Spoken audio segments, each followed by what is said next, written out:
All right, gangs. I just want to clarify for this video, we're specifically talking about gangs within the United States, and we're not going to go too in depth on organizations like the mafia, motorcycle clubs, Wild West gangs, or any extinct gangs, or even specific sets, because we end up talking about thousands of groups. And I feel like those should all be separated into their own videos. So, yeah, anyways, we have a lot of history to talk about. The United States would basically see the early origins and birth of street gangs in the 1800s as cities like New York and Chicago grew. Waves of immigrants, that being mostly Irish, Chinese, and others, would go on to face poverty and discrimination, and ethnic enclaves will become safe havens and hotbeds for street gangs. In New York's infamous Five Points, the Irish would band together to form gangs like the Dead Rabbits, which was like a self-defense and political muscle group, while nativist groups like the Bowery Boys would clash and fight with them. There's a really good movie about this called Gangs of New York. You should watch it. Chinese immigrants would be forced to fend for themselves amid racism and harsh laws, and they would organize into the Tongs, which were secret societies that later veered into criminal enterprises. And meanwhile, the forced displacement of Native Americans would set the stage for underground networks that were born out of survival. Post-Civil War chaos would give rise to outlaw bands such as Jesse James's gang, which involved a lot of ex-Confederate soldiers that held a resentment to the states and would go on to rob banks and trains. And in urban centers, Irish, Italian, and Jewish gangs would serve as a precursor to the modern mafia, grooming future mobsters like Lucky Luciano and Al Capone. Meanwhile, in the Wild West, we'd have outlaws and figures like Butch Cassidy and the Sundance Kid who terrorized railroads and banks. And in the 1920s and 30s, with the 18th Amendment banning alcohol, criminal organizations saw a golden opportunity. The black market would explode, and bootlegging, speakeasies, and rampant corruption became the order of the day. Al Capone would become a rising crime figure, as his outfit clashed with Irish gangs like Dean O'Banion's North Side Gang, and the infamous St. Valentine's Day Massacre in 1929 was the brutal climax of this turf war. And by the time Prohibition was repealed, the groundwork for modern organized crime was laid, complete with sophisticated smuggling routes, political corruption, and a style that would inspire countless movies and influence pop culture to this day. In the 40s, during World War II, the OSS, or the precursor to the CIA, would ally themselves with European criminal elements, which was a pragmatic choice that inadvertently set up the French Connection, which is a large heroin pipeline that was then used by Sicilian organizations within the United States to smuggle heroin in and out of the country. In post-war, disillusioned veterans formed motorcycle clubs like the Hells Angels, which quickly transitioned from carefree riding to full-blown organized crime. The 1960s would see groups like the Black Panther Party and Young Lords emerge to combat police brutality. However, aggressive government crackdowns like COINTELPRO and covert infiltrations would push some former activists towards criminality, as they would branch off and form gangs out of these political organizations. During the 70s and 80s, laws like the RICO Act, Anti-Drug Abuse Act, and the Three Strikes Law would be introduced to crack down on the rise of organized crime. However, these policies often targeted lower level members and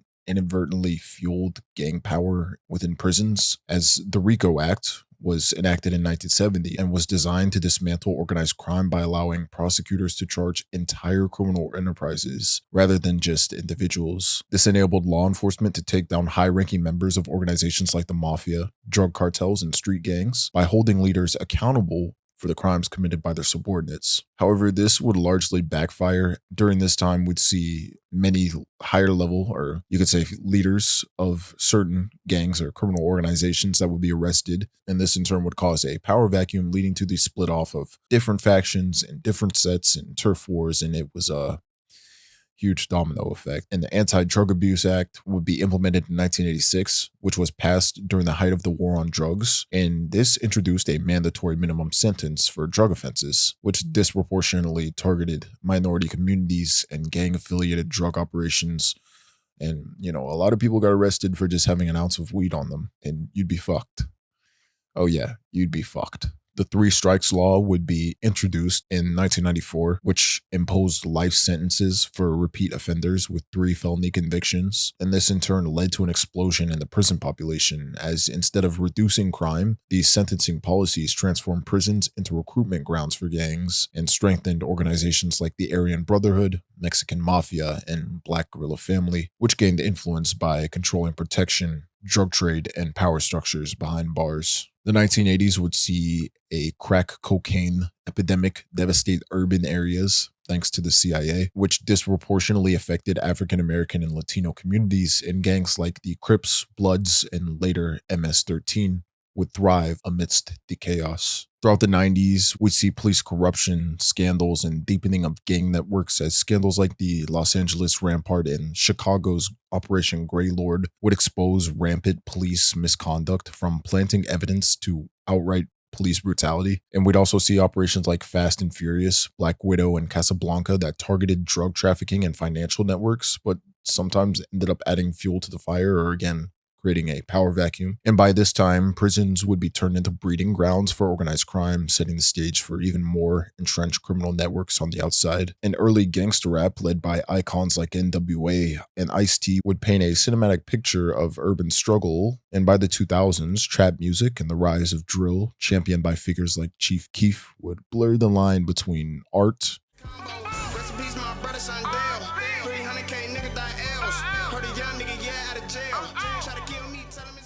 and reality. Damn, body down. Oh, that goes into the finger, bro. I'm not. Tweaking, bro.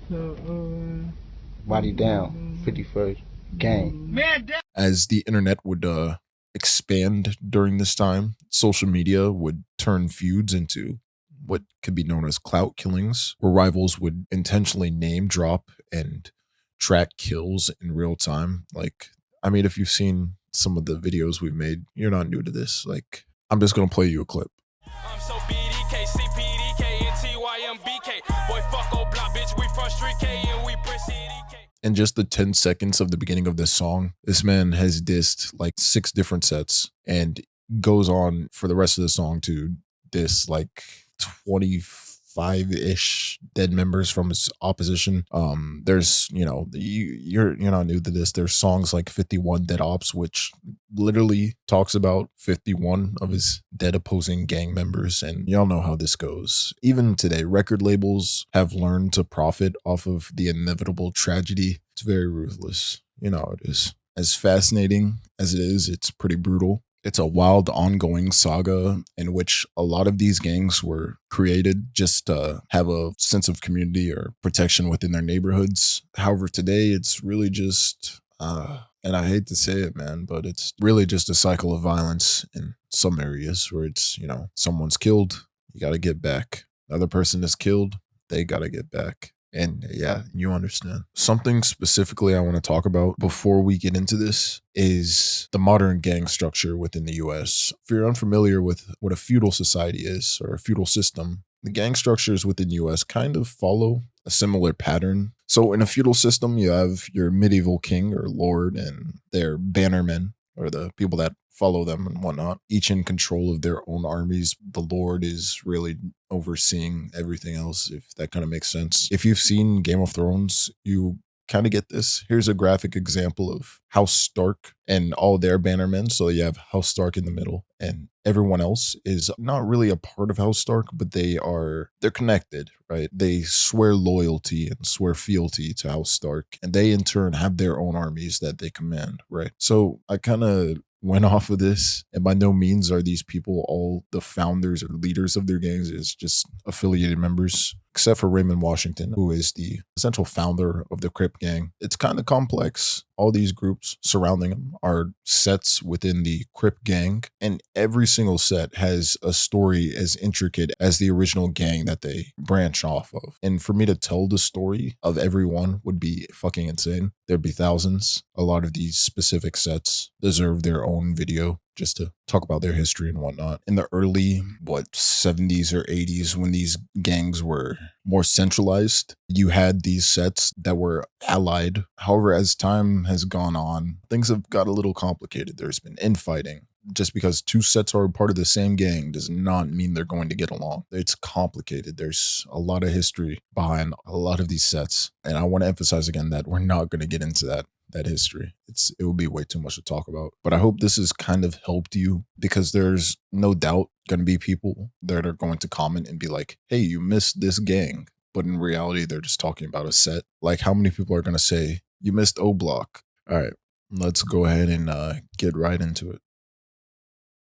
All right, so first off, we're going to be talking about the Crips. And the Crips trace their origins to Los Angeles in the late 1960s, with Raymond Washington often being cited as the group's principal founder in 1969, followed soon after by Stanley Williams, who joined forces with Washington to expand and organize what would soon become one of the most notorious street gangs in American history. Initially, the Crips were loosely tied to various neighborhood cliques in South Central Los Angeles, such as the Baby Avenues and other smaller sets, forming an alliance that centered on mutual protection and a desire to counteract existing neighborhood rivals. The early name was reportedly Crips, referring to the youthful age of its members, which later evolved into Crips. And through the early 1970s, they would gain a reputation for violence and intimidation, consolidating smaller street crews under the Crips umbrella. Their rivalry with a group of breakaway factions, which eventually coalesced into the Bloods, escalated into violence between the Crips and the Bloods, which defined much of the gang landscape in Los Angeles. Key sets like 8-Tray Gangster Crips and the Rolling 60s Crips would also rise to prominence, each controlling their own territory and leadership structure. And by the late 70s and early 80s, as the crack cocaine epidemic swept through Los Angeles, Crip-affiliated neighborhoods became hotbeds for drug distribution, fueling turf conflicts and contributing to the gang's expansion in both membership and geographical reach. The Crips would spread to cities across the United States, aided by, of course, family relocations, prison transfers, and the lucrative drug trade. And through the 80s and 90s, they would establish a presence in urban centers like Houston,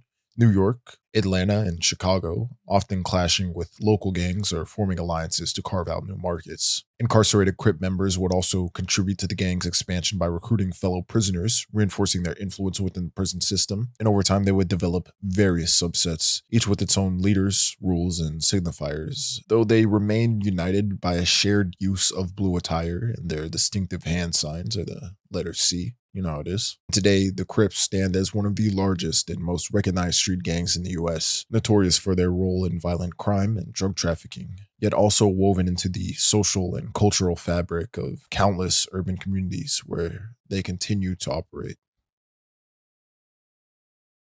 The Bloods emerged in Los Angeles, California in the early 1970s as a direct response to the expanding power and aggression of the Crips, and their core can be traced back to the Piru Street Boys from Compton, who had once been affiliated with, or at least coexisted alongside Crip sets before violent disputes caused a schism. In 1972, these small independent groups, led in part by figures like Sylvester Scott and Benson Owens, would come together under the common name Bloods to stand against the Crips' rising dominance. The Bloods differentiated themselves early on by adopting the color red, displayed through bandanas, clothing, and graffiti, and developed a distinct identity built around the idea of protecting neighborhoods from rival aggression and establishing their own control over local territories. Conflict would spread across Los Angeles, fueling an escalating cycle of retaliatory violence. By the late 1970s and early 1980s, the crack cocaine epidemic would provide an explosive opportunity for expansion as blood-affiliated sets became deeply involved in drug trafficking and street-level distribution, which brought in substantial revenue but also attracted heightened law enforcement scrutiny. And over time, they would evolve into a network of loosely affiliated sets, bearing names like the Piru Bloods, Bounty Hunter Bloods, and Denver Lane Bloods. And some of the most significant growth took place in the 1990s when the gang spread beyond California's borders into the Midwest and East Coast, most notably forming the United Blood Nation, or UBN, in New York prisons around 1993, and high-profile crackdowns such as Operation Bloodline in 2012 and subsequent RICO indictments led to mass arrests of members. However, today, the Bloods remain one of the largest street gangs in the United States, recognized by their distinctive symbolism, including their red attire and hand signs, and they continue to engage in drug trafficking, extortion, and other various forms of criminal enterprise. The Gangster Disciples traced their origins to the late 1960s and early 1970s on the south side of Chicago, where they emerged out of a merger between David Barksdale's Black Disciples, and Larry Hoover's Supreme Gangsters. In the early years, both leaders recognized that uniting their organizations under a single umbrella, the Black Gangster Disciple Nation, or BGDN, would allow them to consolidate power, defend their neighborhoods, and increase revenue through illicit activities. And over time, this group would become known simply as the Gangster Disciples, partly due to internal rifts and splits that resulted in factions like the Black Disciples operating independently. And by the 1970s, the Gangster Disciples had established a strong presence in Chicago's impoverished neighborhoods, drawing in young people who were seeking protection, status, and economic opportunity. And as their influence grew, they adopted a structured hierarchy, including board members or chairs, regional governors, and foot soldiers, which enabled them to operate with a level of coordination that rivaled and often outmaneuvered law enforcement efforts. Through the 80s and 90s, the Gangster Disciples expanded their reach not only to the south side, but also into the west side, suburbs, and eventually other cities and states across the country. And the organization's national expansion was accompanied by high-profile events, notably the continued incarceration of Larry Hoover, who was initially imprisoned for murder in 1973. However, he would remain an influential figure behind bars, with authorities alleging that he continued direct gang operations until a federal sting operation in the mid-1990s led to new charges. Some members attempted to legitimize the group by rebranding it as Growth and Development, advocating community activism and economic self-sufficiency. However, it's argued that the charitable outreach served to mask ongoing criminal enterprises. And the Gangster Disciples remain one of Chicago's largest and most organized street gangs, and they continue to exert significant influence both inside and outside of Illinois.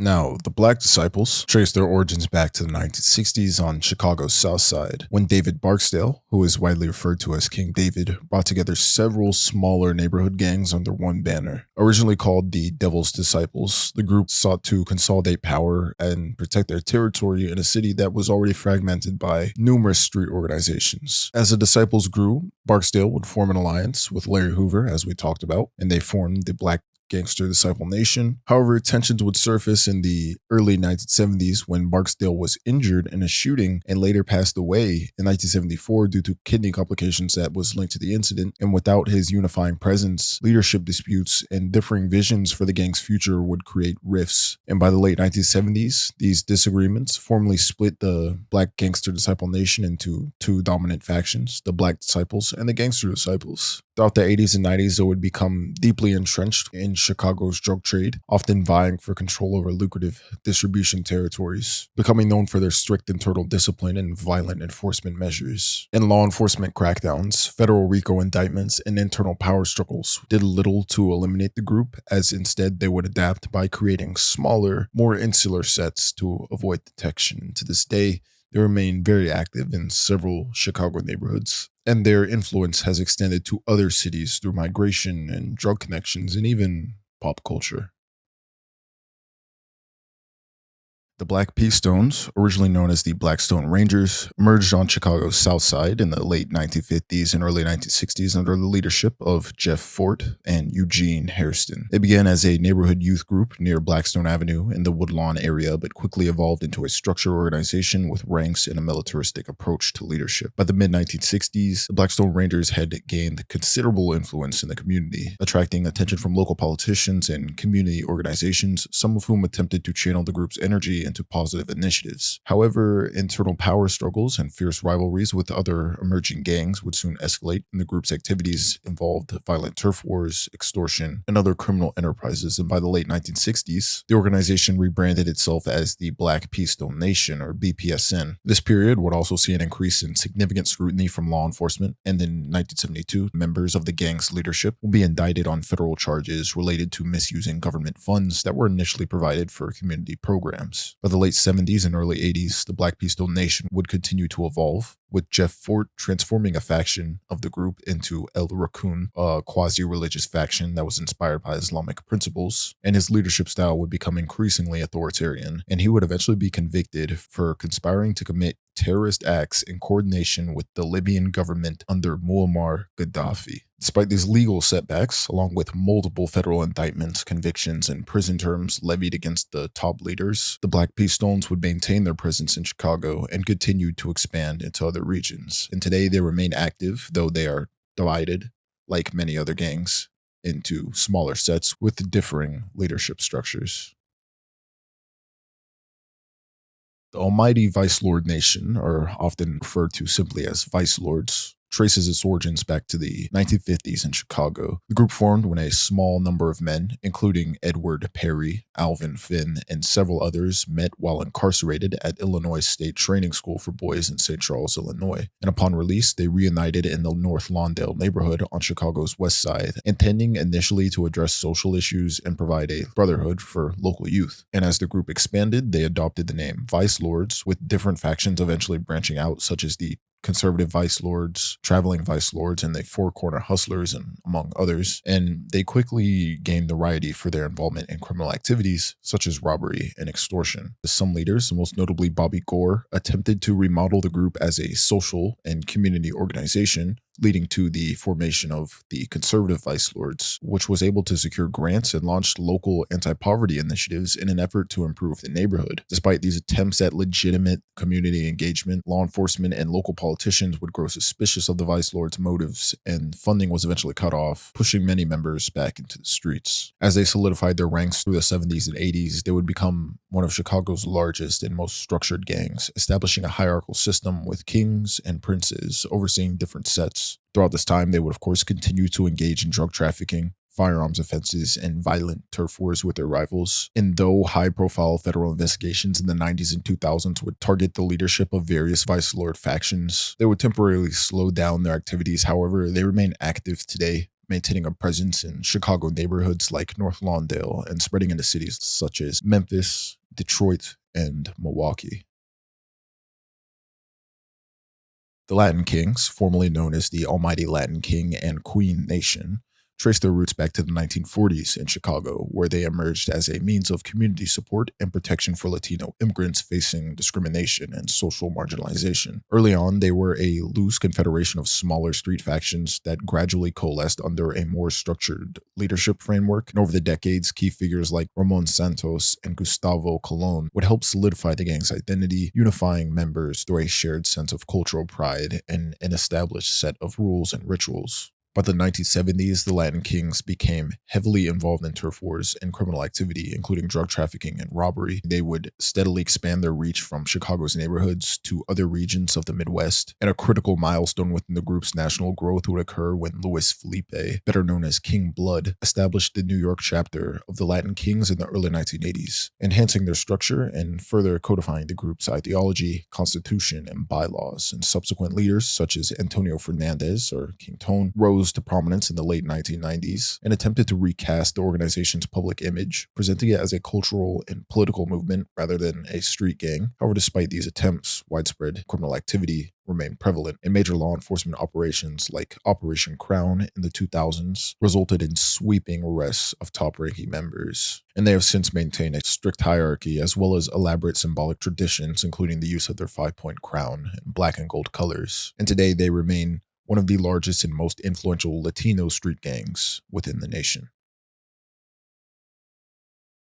Origins of Mara Salvatrucha, or MS-13, in the United States can be traced back to the early 1980s in the Pico Union neighborhood of Los Angeles, California, as a large influx of Salvadoran refugees were fleeing the Civil War in El Salvador and would go on to settle in these urban areas where they found themselves marginalized and vulnerable to more established gangs. So, seeking mutual protection, small groups of Salvadoran youths banded together, blending their cultural backgrounds and survival instincts. And over time, these loose-knit groups would organize themselves into a gang that was called Mara Salvatrucha. The number 13 would be added as a sign of allegiance to the Mexican mafia, which is known by the M, or the 13th letter of the alphabet. Several early leaders and influential members helped shape the gang's code and organizational structure, which emphasized loyalty, brutal enforcement of rules, and a reputation for extreme violence to deter rival attacks. But the late 1980s and early 1990s law enforcement crackdowns in Los Angeles would lead to numerous arrests of MS-13 members, many of whom were subsequently deported to El Salvador, Honduras, and Guatemala. In this deportation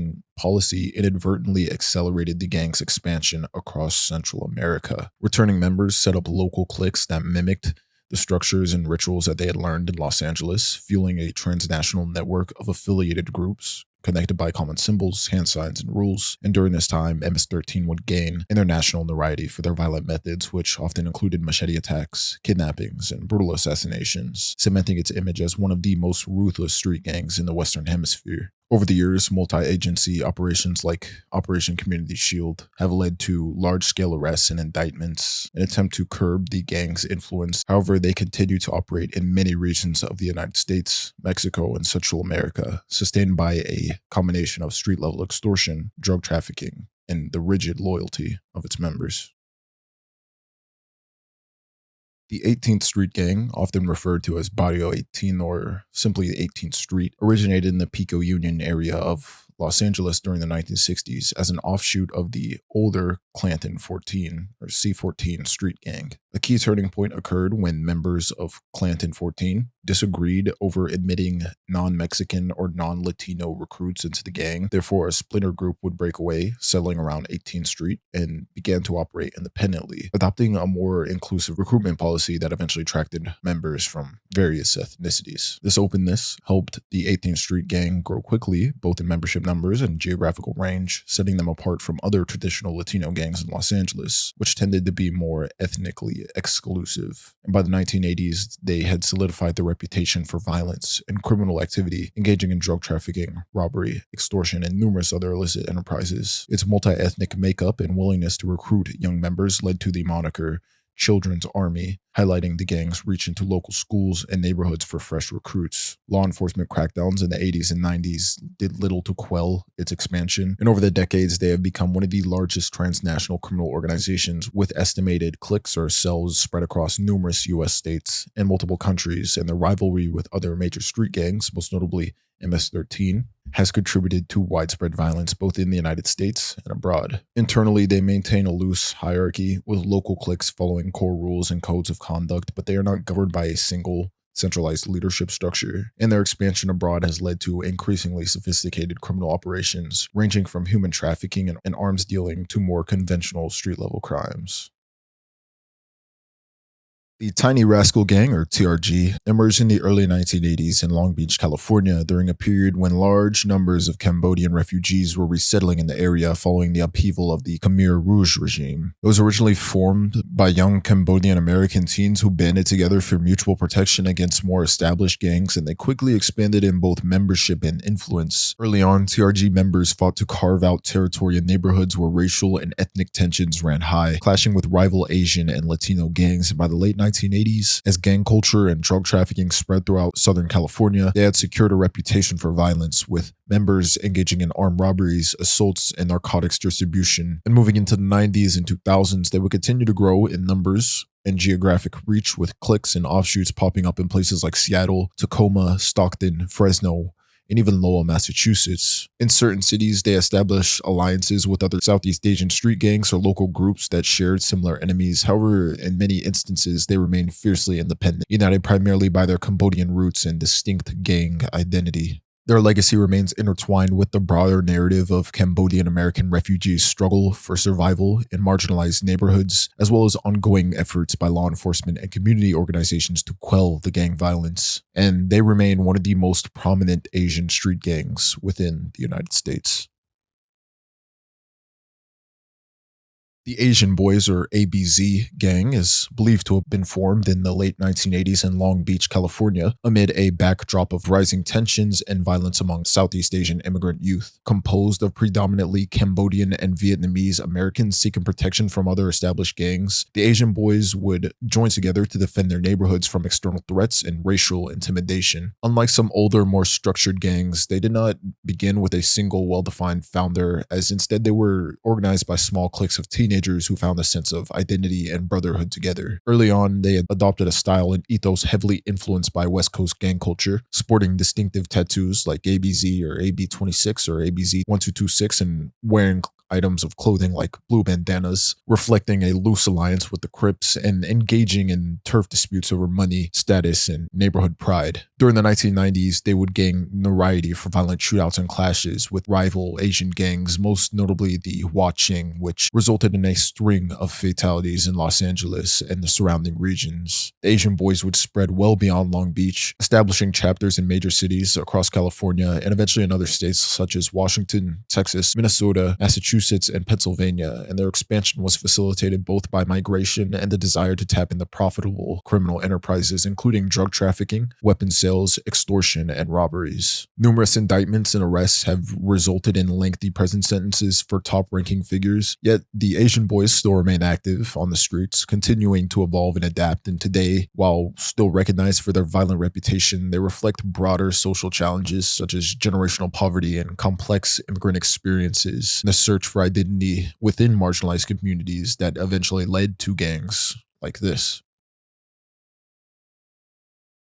White Fence is widely recognized as one of the oldest active street gangs in Los Angeles, as they date back to the late 1920s or early 1930s in the Boyle Heights neighborhood of East LA. Its name is said to have come from a local picket fence near their original hangout spot, though the exact story varies among different accounts. White Fence emerged from a group of neighborhood youths, like many others, seeking mutual protection and camaraderie in an era that was marked by racial and socioeconomic tension. By the 1940s, they had firmly established themselves, exerting significant influence on nearby blocks and defending their territories against rival groups, and their members, mostly second and third generation Mexican-American youths, found themselves in the crosshairs of heightened police attention and media scrutiny, especially following events like the Zoot Suit riots in 1943, which underscored societal tensions between the city's Mexican-American population and law enforcement. And as the decades passed, the reputation for violence and territorial defense would persist, with some historians noting that the White Fence's early prominence helped shape the broader culture and organizational methods of LA street gang. Throughout the 1950s and 1960s, they would continue to fortify their presence in East Los Angeles as its members would form alliances or rivalries with emerging Chicano gangs across the city, contributing to the shifting gang landscape. And over time, they would become aligned with the Mexican Mafia, or La M, in the California prison system, further entrenching its influence behind bars and on the streets. And by the 1970s and 1980s, they would solidify their status as a key player in drug trafficking and other criminal activities, leveraging both prison and street networks to maintain their power. White Fence's turf wars and conflict with well-known rivals such as El Hoyo Maravilla and the 18th Street would draw significant law enforcement attention, leading to numerous raids and indictments targeting the gang's leadership. And despite continuous crackdowns, they remain significantly active within the area with multi-generational membership and deep neighborhood roots. And today, it's commonly identified as part of the Sereno collective of the Southern California Hispanic gangs. The Simon City Royals trace their origins to the north side of Chicago in the late 1950s and early 1960s, making them one of the city's oldest, predominantly white street gangs, and their name is derived from Simon's Park, which is a gathering spot where early members congregated, and over time, they merged with another group known as the Royals, thus becoming the Simon City Royals. And early on, they carved out territory in neighborhoods such as Lakeview and Uptown, engaging in turf wars with rival organizations like the Latin Kings and the Insane Unknowns. And by the 1970s, they had built a reputation for violence, often tied to conflicts over drug distribution, and they found themselves drawn into the alliance that formed within Chicago's juvenile detention centers and later in the prison system. It was here that they joined the Folk Nation, which was a coalition initially formed behind bars in opposition to the People Nation, which we'll all talk about later on in the video. And though smaller in number compared to other folks-affiliated gangs, the Simon City Royals have maintained a distinct identity, largely due to their status as one of the few primarily white gangs within the alliance, and they have since long been associated with narcotics trafficking, armed robbery, and extortion, and they've garnered attention for their violent clashes with both local rivals and internal factions vying for power. And today, while their influence on Chicago has waned compared to the gang's earlier heyday, they remain active in multiple regions of the United States.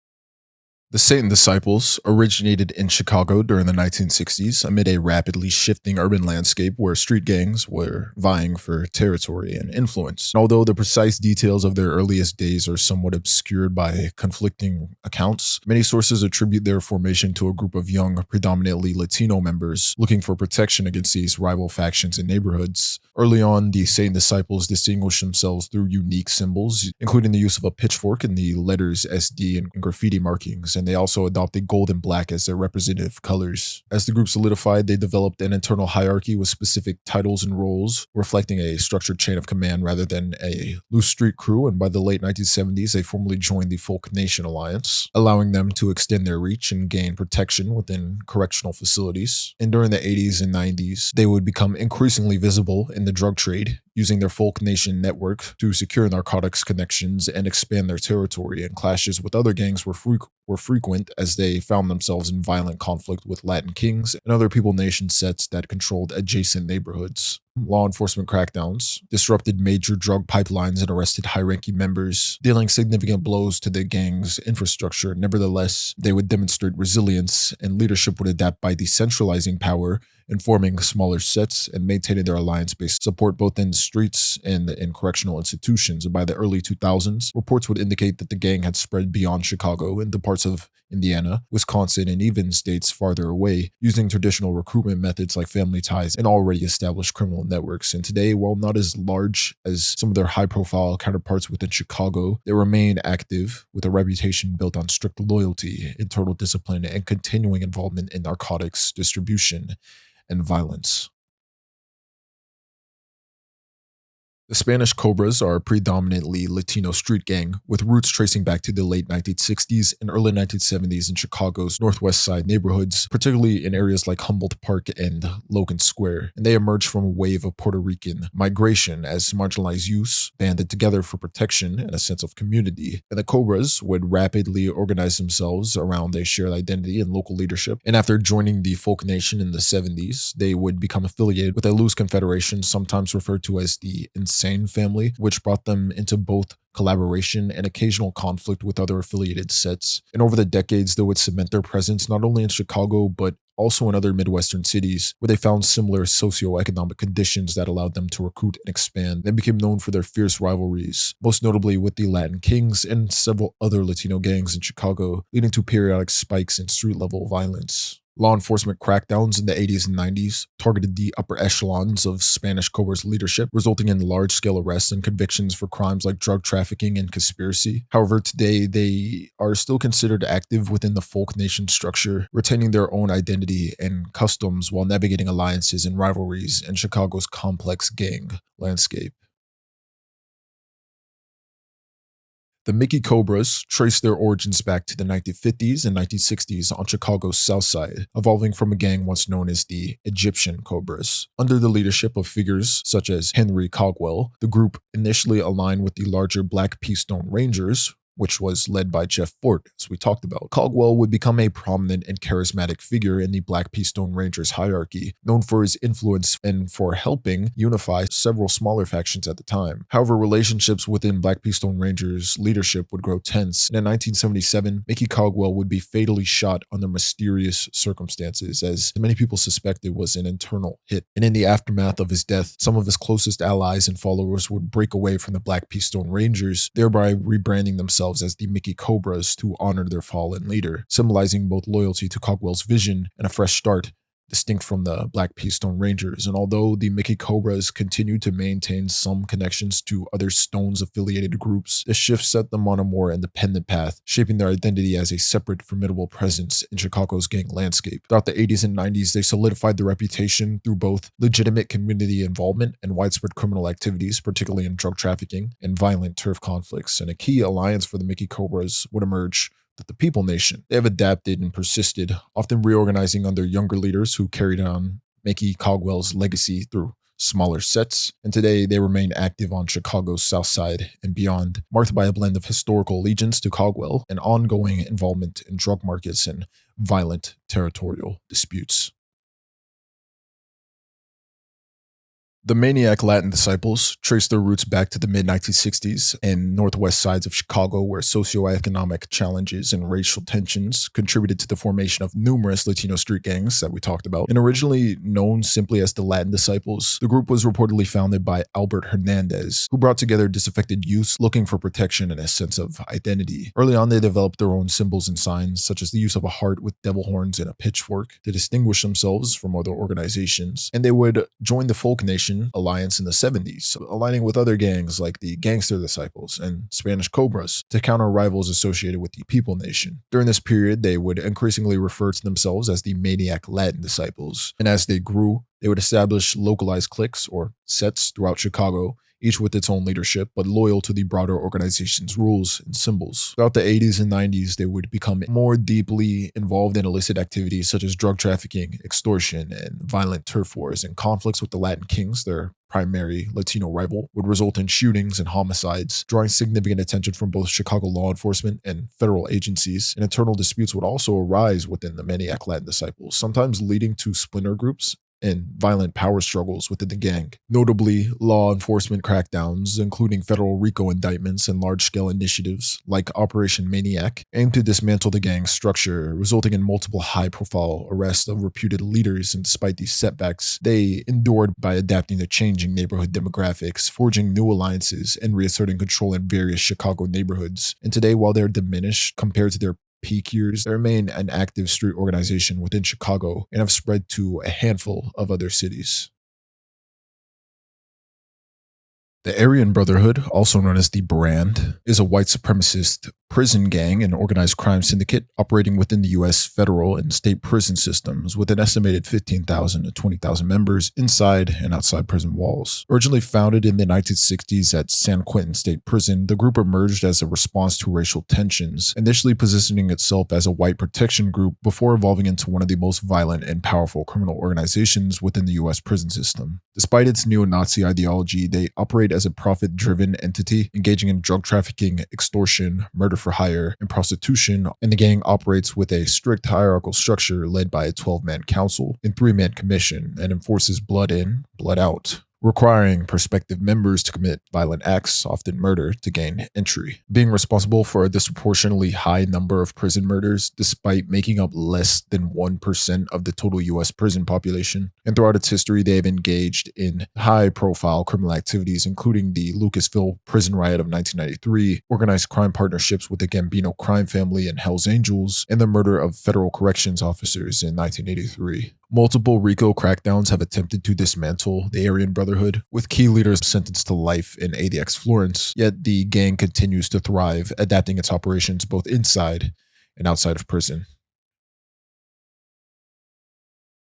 The Mexican Mafia, or Linde, is one of the most powerful and violent prison gangs within the United States, exerting immense control over Hispanic street gangs in Southern California and beyond. Despite its name, it has no direct origins in Mexico and was founded in 1957 in Tracy, California by 13 Hispanic street gang members seeking protection and dominance within the prison system. What began as a prison-based organization quickly expanded its influence beyond bars, utilizing brutal violence, extortion, and narcotics trafficking to build an empire that spans both state and federal prisons as well as in the streets. The gang operates without a central leader, with high-ranking members controlling operations from prison through coded messages, smuggled notes, and alliances with Sereno gangs, which act as foot soldiers, and its primary rival is Nuestra Familia. That has resulted in decades of bloody feuds, most infamously beginning in the 1968 shoe war at San Quentin, which solidified the north-south divide between Hispanic gangs in California. While it maintains a racial hierarchy, often aligning with the Aryan Brotherhood against groups like the Black Guerrilla family, its primary motivation is power and profit,